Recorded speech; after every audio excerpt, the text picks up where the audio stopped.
They called it women's work, beneath any decent man's notice. By the following spring, half the miners in Rocker Bend were lining up outside her cabin door with their filthy clothes, never suspecting that every barrel she poured out at dusk held more wealth than most of their claims.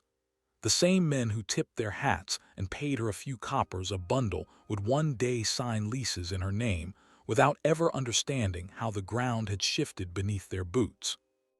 But none of that was visible on the day Nancy Coulter first arrived in Rocker Bend, October 1852. A mule-drawn cart creaked to a halt at the muddy end of the camp's only street. Nancy Coulter, a widow raising 2 children alone, stepped down into a smell that carried more sweat than promise. What she saw looked rougher than anything her late husband had ever described in his letters. Canvas tents leaned against split-log cabins. A crooked wooden sign nailed above a shed read General Provisions. Farther up the slope, men worked knee-deep in the creek, cradling rockers and pans while their voices carried down the gulch in short bursts of laughter and cursing. 7-year-old Thomas Coulter climbed down beside his mother and looked up the muddy road. "Where do we live?" The question hung in the cold air. 5-year-old Ellie Coulter tugged at her mother's skirt without speaking. Nancy said nothing. She kept her eyes on the camp, measuring it the way her mother had once taught her to measure fabric, by what could be made from it. Harlan Coulter had come west 2 years earlier with a partner and a promise. He had written home about rich gravel, easy claims, and a fresh start large enough for the children to grow into. Then a rock slide above the diggings ended those plans before he ever sent for them. Standing there, Nancy understood something she had never fully considered before. Harlan had written the letters. He had imagined the future, but he had never lived long enough to prepare a single corner of it for her. The camp went about its noise. A drunken shout, the ring of a pickaxe on stone, the wet slap of gravel being washed over a wooden rocker. Nowhere in any direction could she see a place that had been readied for a woman with 2 small children. The next morning, Nancy walked the length of the street looking for work. She tried the assay office first. The clerk looked at her over the rim of his spectacles and shook his head before she had finished her sentence. She tried the boarding house next. The owner, a heavy woman with flour on her sleeves, said the last widow she had hired ran off with a prospector inside a month, and she was not fixing to be fooled twice. She tried the saloon after that, though it shamed her to walk through the door. The barkeep didn't even let her cross the room. Respectable positions had already been decided. None of them, it seemed, could be decided in her favor.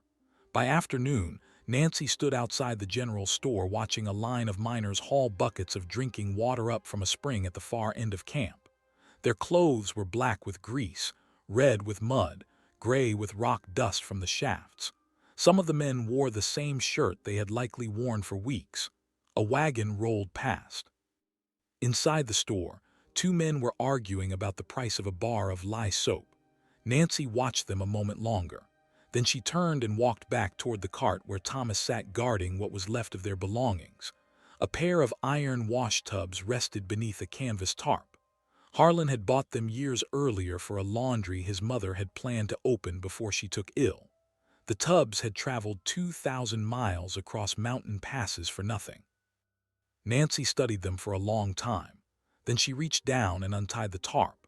The camp had refused her every respectable position it had. It had not yet refused her the one thing every man in it needed and none of them wanted to do himself. By the following morning, a hand-lettered sign leaned against the cart. Washing 5 cents a bundle. Boiled clean, returned dry.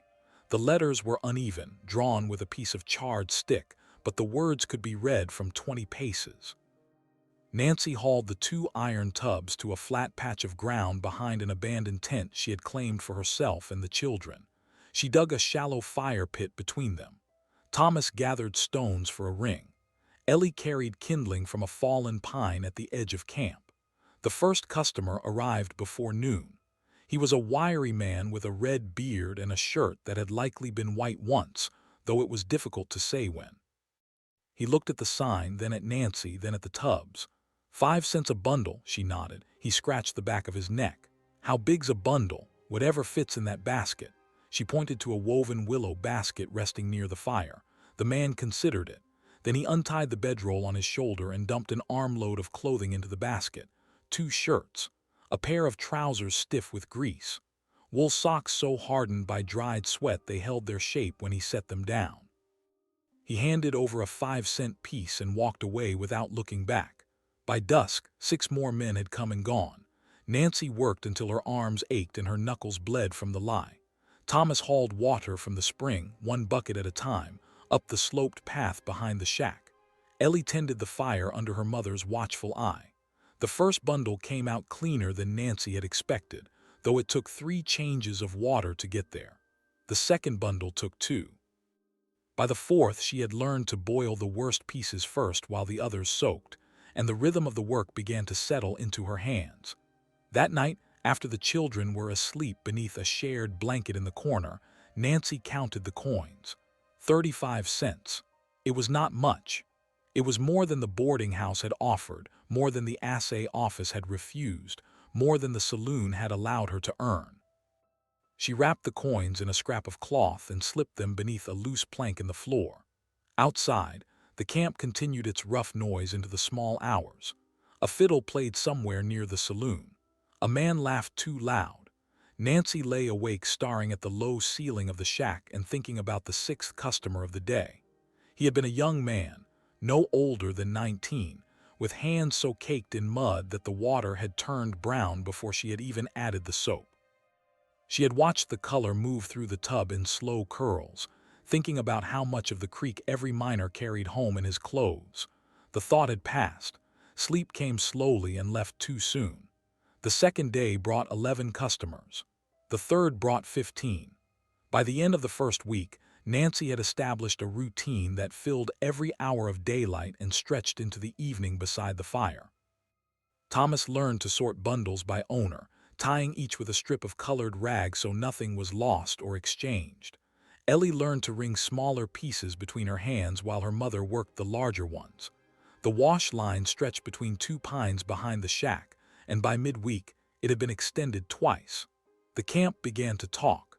Some of the men called her the Widow Coulter, which she did not mind. A few called her worse things, which she pretended not to hear. Most simply nodded as they dropped off their bundles and nodded again when they collected them. Nobody asked her where she had come from. Nobody asked where her husband was buried. In Rocker Bend, questions like that were considered impolite, and Nancy was grateful for the silence. At the end of the second week, she counted $4.80 beneath the floorboard. It was not a fortune. It was a beginning. And beginnings, she had learned, were the hardest part of anything worth building. The trouble with washing miners' clothes was that the clothes never truly came clean. Nancy noticed it during the third week. No matter how many times she changed the water, no matter how vigorously she scrubbed each seam, a fine residue always settled at the bottom of the rinse tub. She had assumed it was mud from the diggings, the kind of red silt every man in camp carried home in the folds of his sleeves and the cuffs of his trousers. She had emptied it into the drainage ditch behind the shack every evening without a second thought. Then one dusk, a shaft of light slanted through the pines at just the right angle. Nancy was tipping the second rinse tub toward the ditch when the setting sun caught the sediment inside. What she saw stopped her hands mid-motion. Something in the bottom of the tub was glittering, not the dull shine of wet stone, not the pale flash of mica which she had seen often enough in the creek gravel. This was warmer, heavier, deeper. It caught the light and held it. She lowered the tub slowly and set it upright on the ground. For a long moment she simply stared into it. Then she knelt beside it and touched the sediment with the tip of her finger. Fine grains lifted onto her skin, so small she had to squint to see them clearly. But she had grown up in a mill town in Pennsylvania, and she had seen enough of her uncle's watch chain and her grandmother's wedding band to recognize the color. It was gold. Not much. A pinch, maybe two. But it was gold. Nancy sat back on her heels and looked at the tub, then at the row of bundles waiting behind her, then at the drainage ditch behind the shack where she had poured out every rinse for nearly 3 weeks. Her stomach turned over slowly. She thought of the young miner with the mud-caked hands whose water had turned brown before the soap ever touched it. She thought of the wiry Redbeard who had come every 3 days like clockwork. She thought of the shafts up the gulch where men worked knee-deep in gravel and dust and came home with their pockets stitched shut and their cuffs stiff with grit. Every one of them had been shedding gold into her tubs. Every one of them had been paying her 5 cents to take it off their hands. She did not sleep that night. She lay beside the children with her eyes fixed on the low rafters, running through the arithmetic of what she had lost. 3 weeks of rinsings poured into the ditch. 50, 60 men over that stretch, perhaps more. She could not know how much had gone. She could only know that she was not going to lose another grain. Before dawn, she was outside behind the shack with a lantern. The drainage ditch ran down the slope toward a patch of scrub willow. Nancy followed it with the lantern held low. Where the water pooled at the base of the willow, she knelt in the mud and pushed her fingers into the soft ground. It took her nearly an hour of patient searching. But there, mixed into the silt where the ditch emptied, she found what she was looking for. Fine grains of gold, settled where the flow had slowed enough to drop them. She scraped what she could into a tin cup and carried it back to the shack. By sunrise, she had panned the contents in one of her smaller wash basins the way she had once seen Harlan demonstrate on their kitchen table with dry sand, long ago in another life. What remained at the bottom of the basin, after everything else had been rinsed away, filled less than the hollow of a spoon, but it was pure, and it was hers. Nancy sat at the table with the tin cup in her hands and watched the pale morning light move across the wall. She did not smile. She did not weep. She simply thought, because now that she knew what was passing through her tubs, the harder question was what to do about it without a single soul in Rocker Bend ever finding out. The first rule, she decided, was silence. Not a word to Thomas, not a word to Ellie, certainly not a word to any customer who stepped through her yard. Children could not be expected to hold a secret of that size, and a secret of that size, spoken aloud in Rocker Bend, would not survive the walk from her shack to the saloon. Nancy had seen enough of the camp by then to understand what happened to a lucky strike once word got out. Men appeared from nowhere with paperwork, with fists, with pistols. A widow with 2 children and no man to stand behind her would not last a week, so she said nothing. She went about her work the same as before, with the same worn apron and the same charred stick of a sign leaning against the cart. But behind the shack, quietly and in stages, she began to change everything. The first change was the tubs themselves. Nancy walked down to the cooper's shed at the far end of camp and paid 75 cents for 2 additional wooden barrels, half height, wider than they were tall. She told the cooper she needed extra rinse capacity for the growing trade, which was true enough on its face. He asked no questions.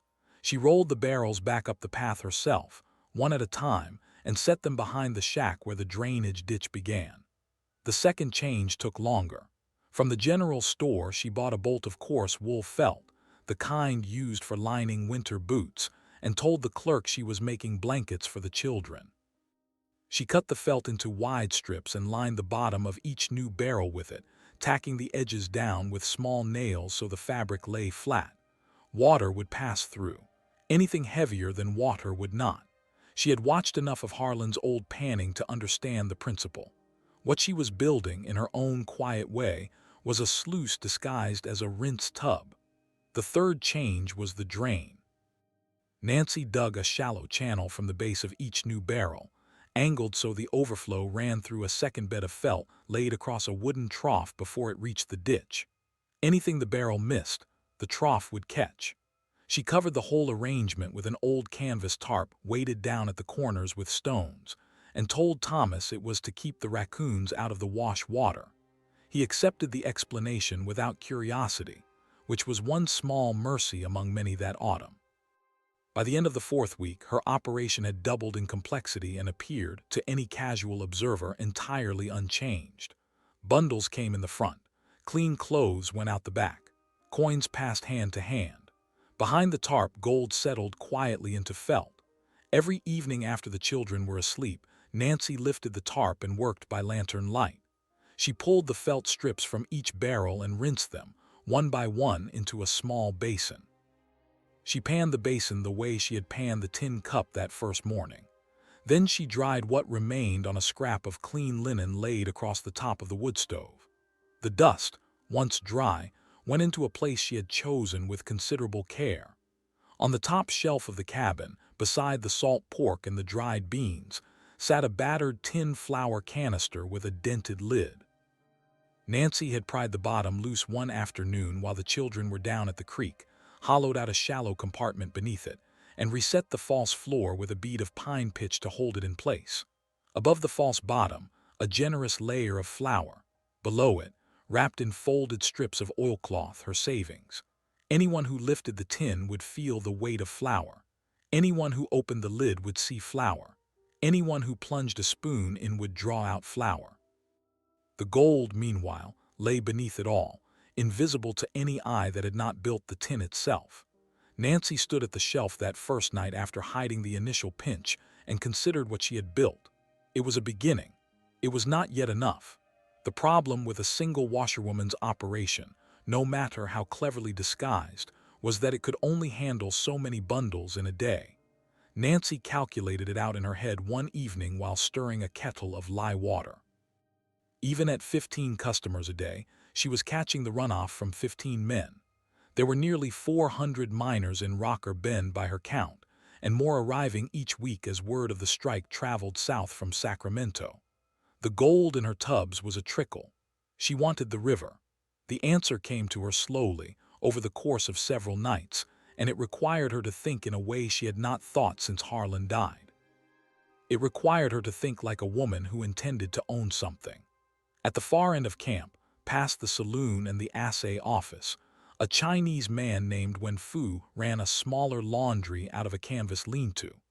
He had arrived that summer and had taken the trade of about 30 regular customers, mostly men who preferred his prices to Nancy's or who lived closer to his end of the gulch.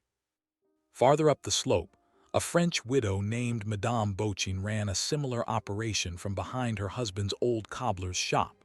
She had perhaps 20 regulars. Between the three of them, most of the wash trade in Rocker Bend was accounted for. Nancy walked down to Wen Fu's lean-to on a gray morning in early November with a folded handkerchief in her apron pocket. Inside the handkerchief were $3 silver. She spoke plainly, because she had learned that plain speech was cheaper than clever speech and more likely to be believed.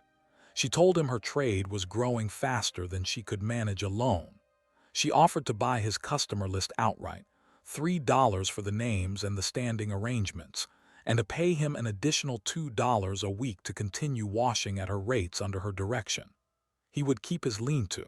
He would keep his hands in the water. He would simply send the runoff, all of it, up the path to her shack at the end of each day for what she described as her rinse-boiling process. Wen Fu listened without expression. When she finished, he asked her one question. Why would she pay him to give her his rinse water? Nancy had prepared for the question. She told him she had discovered a way to reclaim the lye from used wash water, and that the concentration was better when the water had already been used once. It saved her a considerable sum on soap. She said it the way a woman explains a household economy to a neighbor, without emphasis, as though the matter were too dull to elaborate upon. He considered her for a long moment. Then he accepted the $3 silver. Madame Bochin took longer to convince. She was proud, and she was suspicious, and she had buried 2 husbands and did not intend to be outmaneuvered by a third party of any kind. Nancy went to her 3 times over the course of a week.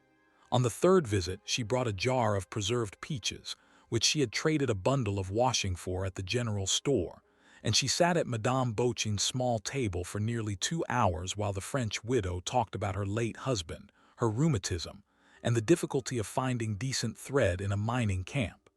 Nancy listened. When the moment felt right, she made her offer. $4 for the customer list, $2 a week to continue. Madame Bochin took the offer. By the end of November, every wash bundle in Rocker Bend, save for the small handful of men who did their own laundry in the creek, passed through Nancy Coulter's system. The rinse water from 3 separate operations flowed down 3 separate paths to 3 separate arrangements of felt-lined barrels she had built behind the shack, behind the lean-to, and behind Madame Bochin's cobbler's shed. Every night, after the children slept, Nancy walked all 3 circuits with a lantern. The flour tin on the top shelf grew heavier week by week. Nancy said nothing to anyone. Gregory Thain owned 3 of the best claims on the Upper Creek, and he had not paid for a single one of them. That was the arrangement in Rocker Bend, as much as any arrangement existed. A man staked a claim, worked it until his back gave out or his luck ran thin, and then, more often than not, Gregory Thain appeared with 2 of his men and a proposition that could not politely be refused. The paperwork changed hands. The original claimant either left camp or took a wage from Gregory to keep working the same ground he had once owned. Nobody called it claim jumping to his face. Behind his back, they called it worse. He was a broad man in his early 40s with a beard trimmed close and a coat that fit him better than most coats in camp fit their owners. He had come up from San Francisco with money already in his pocket, and he had spent the past year converting that money into ground. By the time Nancy had been in Rocker Bend 2 months, Gregory Thain owned nearly a quarter of the productive diggings above the bend, and he was working steadily on the rest. He first took notice of Nancy in early December. It was a small thing at first, and he would not have been able to say later what exactly had drawn his attention. He was riding down from the upper diggings on his gray mare when he passed the path to her shack and saw a line of men waiting outside the yard with bundles under their arms. He counted 11. He rode on without slowing, but the number stayed with him. 2 weeks later, he passed again and counted 14. A week after that, 17. He began to ride that route more often than his business required. Then, one afternoon in mid-December, he stopped at the general store to settle an account and overheard the clerk mention that the widow Coulter had bought another bolt of felt. It was the 3rd that month. Gregory paid his account and left without comment. Outside, he stood on the porch for a long moment, looking down the muddy street toward the pines behind which her shack sat. Felt was not something a washerwoman had need of in that quantity. Blankets, perhaps. But a woman who could afford 3 bolts of felt in a single month was a woman who was making more than 5 cents a bundle would account for. He began to ask questions. Quietly, at first. He asked the assay office whether any woman had brought in dust for weighing that autumn. The clerk said no woman had. He asked the freight office whether any parcels had been shipped out under her name. The freight master said none had. He asked the bank in Sacramento, through a letter carried down by one of his men, whether any account had been opened in the name of Nancy Coulter. The reply, when it came, was that no such account existed. This ought to have satisfied him. It did not. A woman who was making more than she appeared to make, and who was neither depositing nor shipping nor selling, was a woman who was hiding something. Gregory Thain had spent his adult life reading the small signs by which men gave themselves away, and he had learned that a woman who hid what she earned was almost always hiding more than she earned. He began to watch the shack himself, from a distance, in the evenings. He saw the lantern move behind the shack after the children were asleep. He saw Nancy carry a covered basin from the tarp-covered arrangement to the cabin door. He could not see what was in the basin, but he could see that she carried it carefully and that she looked over her shoulder before she carried it inside. By the last week of December, Gregory Thain had reached a conclusion. Nancy Coulter had a hidden claim somewhere on her property or near it, and she was working it in secret each night after her legitimate trade was finished. He did not yet know where, but he intended in his own time to find out. Nancy noticed him before she knew his name. It was a small thing at first, the kind of thing a woman raising 2 children alone learns to notice without ever quite realizing she has learned it. A rider paused on the ridge above her shack in the late afternoon light. A figure lingered at the corner of the general store when she came out with her arms full of felt. The same gray mare tied outside the saloon 3 evenings running, when its owner had no visible business there. She asked Lyle at the general store casually who the man with the trimmed beard was. Lyle told her without hesitation. Gregory Thain, the largest claim holder above the bend, a man who bought what he wanted and took what he could not buy. Lyle did not say the second part in so many words. He did not need to. Nancy walked home with the felt under her arm and a cold weight settling in her chest that had nothing to do with the December wind. That night she sat at the small table beside the wood stove and did not sleep. She thought about the flour tin on the top shelf. She thought about the false bottom she had built with such care and the layer of oilcloth beneath it. She thought about how long it would take a man like Gregory Thain, or the men who worked for him, to find what she had hidden if they ever chose to look for it in earnest. The answer, she decided, was not very long at all. A false bottom was clever until someone weighed the tin. By morning she had begun to think differently. She had spent 2 months building a system for catching gold. She had spent no time at all thinking about what she meant to do with it once it was caught. Gold in a tin was still gold. Gold in a tin was still something a man with 2 hired hands and a grievance could carry off in the pocket of his coat. The question, then, was what to convert it into. Not coin which could be taken as easily as dust. Not goods which could be burned or stolen. Not livestock which could be driven off in a night. She needed something that could not be lifted, could not be pocketed, could not be denied once it was hers. She needed land. Not a claim which was only a right to work a piece of ground until someone stronger disputed it. She needed the ground itself, the paper underneath the paper. The kind of title that a man in a fine coat could not simply take by riding up with 2 of his men. The idea came to her slowly over the course of several days, and once it had arrived, it seemed so obvious that she wondered why she had not thought of it sooner. Every mining camp in California sat on ground that belonged to someone. Sometimes it was the federal government. Sometimes it was the state. And sometimes, particularly in the country between Sacramento and the foothills, it was the railroad. The Central Pacific and its predecessors had been granted vast checkerboards of land by act of Congress, alternating sections stretching for miles on either side of every proposed line. Much of that land had never been surveyed. Much of it had never been sold. Much of it sat under the boots of men who had no idea whose ground they were standing on. Nancy did not know whether Rocker Bend sat on railroad land, but she knew how to find out. She wrote a letter that same evening. She addressed it to the land office of the Central Pacific Railroad at their headquarters in Sacramento, and she asked, in the plainest language she could manage, whether the section containing the settlement of Rocker Bend on the middle fork of the American River was held under railroad grant, and if so, whether any portion of it was available for private purchase. She signed the letter N. Coulter and gave her address as care of the general store at Rocker Bend. She paid Lyle 3 cents to send it out with the next freight wagon south. Then she waited. The reply came in the second week of January. Lyle handed it to her over the counter with a curious look he did not put into words. The envelope carried the printed seal of the Central Pacific Land Office and was addressed in a neat clerk's hand to N. Coulter, Rocker Bend Settlement. Nancy tucked it into her apron without opening it and walked home the long way through the pines, feeling the weight of it against her hip with every step. She read it at the table by lantern light after the children were asleep.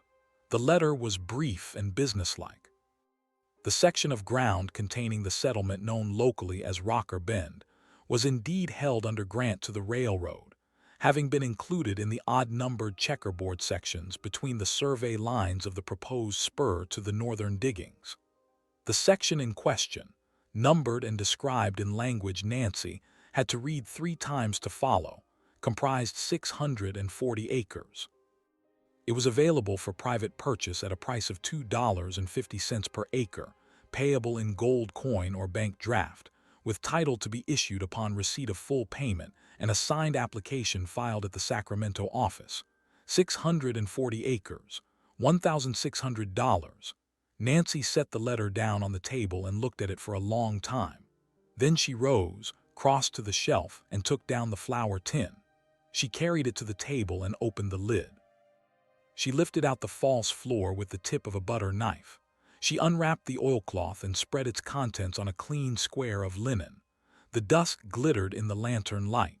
She had weighed it once, roughly, on a small scale she had borrowed from the general store on the pretense of measuring salt. That had been 2 weeks earlier.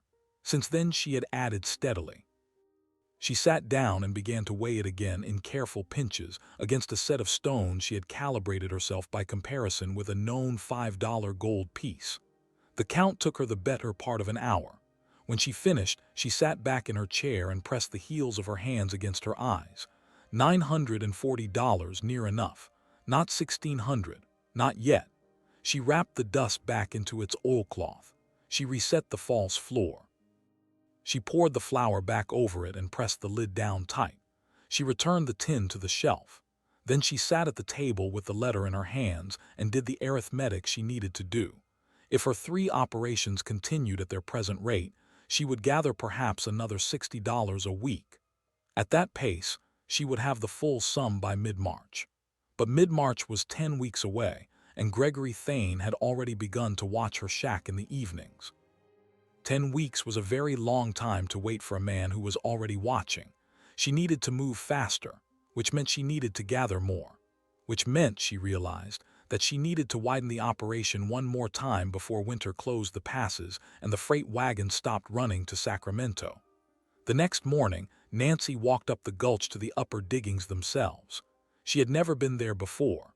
The path was steep, and the air smelled of wood smoke and wet stone. When she reached the flat where the largest of the shaft crews worked, she asked for the foreman. He came out of a plank shed wiping his hands on a rag.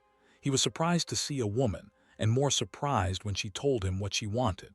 She offered to wash the crew's clothes, all of them, at a discount if they were delivered as a single weekly bundle by wagon, 4 cents a bundle instead of 5. She would send Thomas up with the cart each Friday. The foreman considered it. Then he named the crews he could speak for, 3 of them, 42 men in all. He shook her hand and said Friday would suit. Nancy walked back down the gulch faster than she had come up.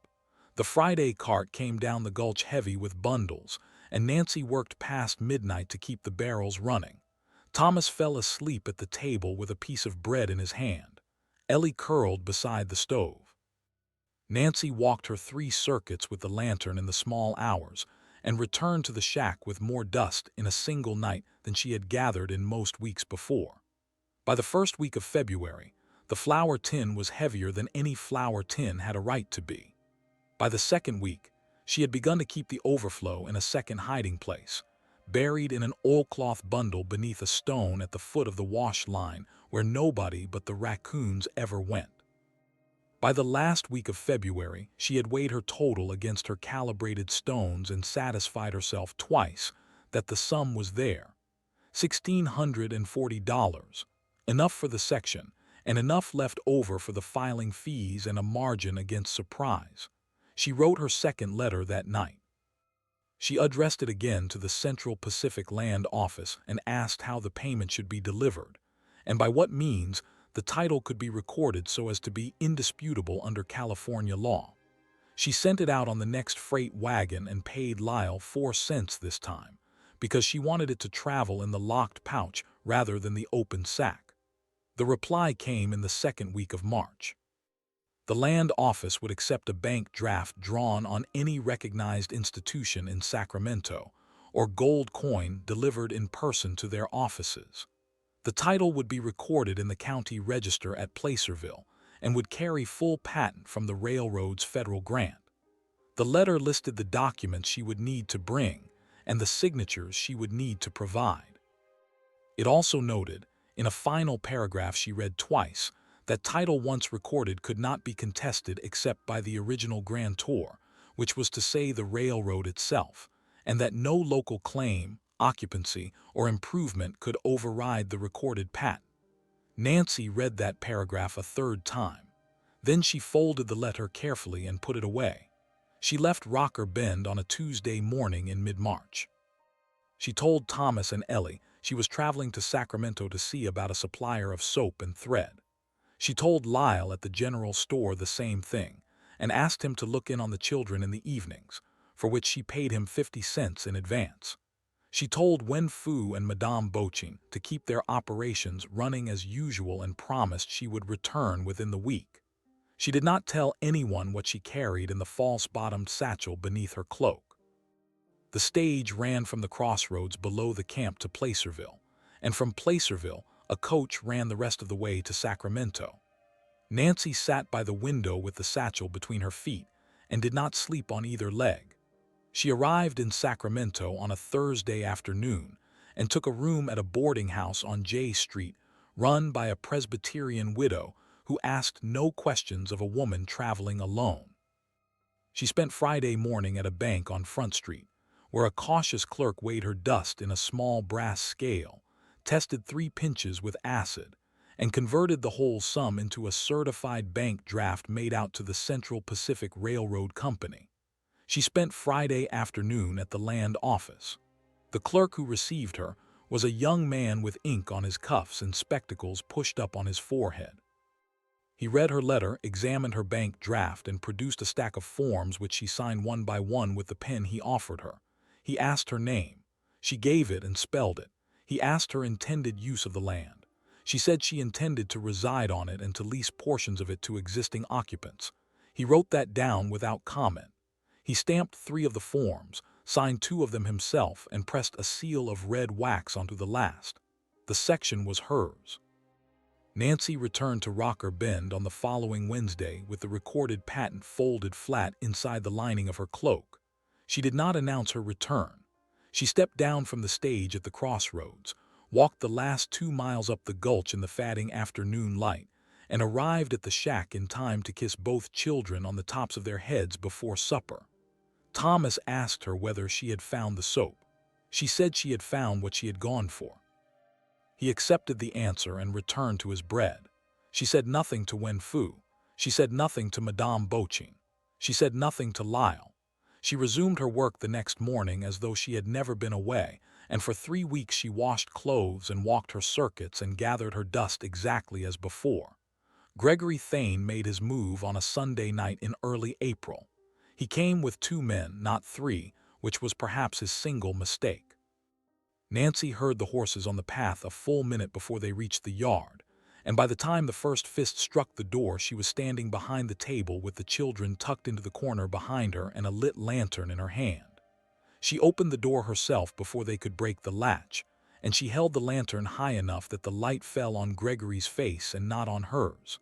He did not draw his pistol. He was too proud for that, and too certain of his position. He told her plainly what he had come for. He said he had reason to believe she was working a hidden claim on the property, and that he intended to search the premises for evidence of it. He said if she cooperated, no harm would come to her or the children. He said if she did not, harm would come to neither of them either, but that other arrangements would be made afterward which she would not enjoy. Nancy stepped back and let them in. They searched for nearly 2 hours. They turned out every drawer. They pulled up 2 floorboards. They tipped the barrels behind the shack and cut open the felt linings with a knife.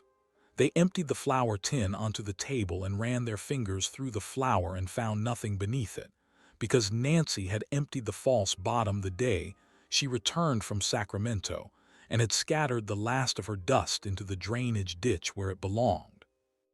Gregory Thain stood in the middle of the shack at the end of the second hour with flour on his sleeves and sawdust in his beard and looked at Nancy Coulter across the table. He asked her, in a voice that was quieter than it had been at the door, where the gold was. Nancy reached into the pocket of her apron and took out a folded paper. She set it on the table between them and unfolded it slowly, 1 crease at a time, so he could see the red wax seal at the bottom. She told him that the ground he was standing on was hers. She told him that the ground his upper claim sat on was hers. She told him that the saloon and the general store and the assay office and the path his horses had ridden in on were all hers. She told him that the patent was recorded at Placerville and could not be contested. She told him that in the morning she would be posting notice of lease terms at the general store, and that any man who wished to continue occupying any portion of the section would sign one, and that the rents would be reasonable but they would be paid. Gregory Thain read the paper twice. He did not speak. He folded it, set it back on the table, and walked out of the shack without a word. His two men followed him.